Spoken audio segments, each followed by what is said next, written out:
सबसे पहली बात, अगर इस्लाम को सामने रख के देखा जाए तो लड़का और लड़की की दोस्ती हराम है। अगर आप मुसलमान हैं तो वजह भी मालूम होगी सबको कि क्यों हराम है।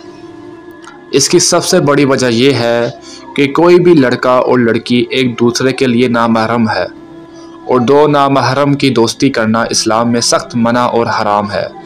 और इस्लाम को हट कर भी देखा जाए तो लड़का और लड़की कभी दोस्त हो ही नहीं सकते। इनकी शुरुआत दोस्ती से हो सकती है, लेकिन आगे जाके अगर दोनों को नहीं तो किसी एक को मोहब्बत हो ही जाती है, क्योंकि ये मोहब्बत इंसान की फितरत में है। आजकल लड़का लड़की की दोस्ती आम है, जो एक बहुत बड़ा झूठ है, एक गलीज़ झूठ। कुछ बंदों की तो दोस्तें खुफिया भी हैं, जहां माँ बाप को पता भी नहीं। सबसे पहले दोस्ती, दोस्ती से मोहब्बत, चैटिंग, कॉल, धीरे धीरे फिर ज़िना की तरफ जाना। क्या ये जायज़ है? बात करना भी जायज़ नहीं।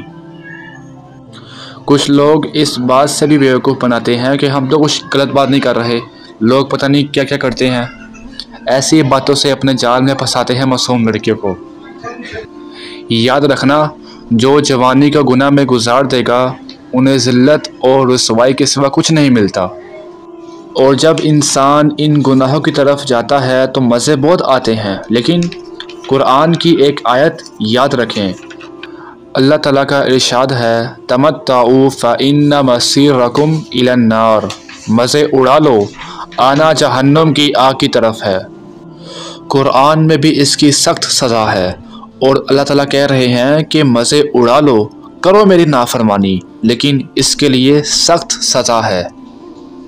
नबी करीम सल्लल्लाहु अलैहि वसल्लम ने फरमाया, तुम में से किसी शख्स के लिए ये बेहतर है कि उसके सर में लोहे की कील ठोक दी जाए बजाय उसके कि वो किसी नामहरम को छुए।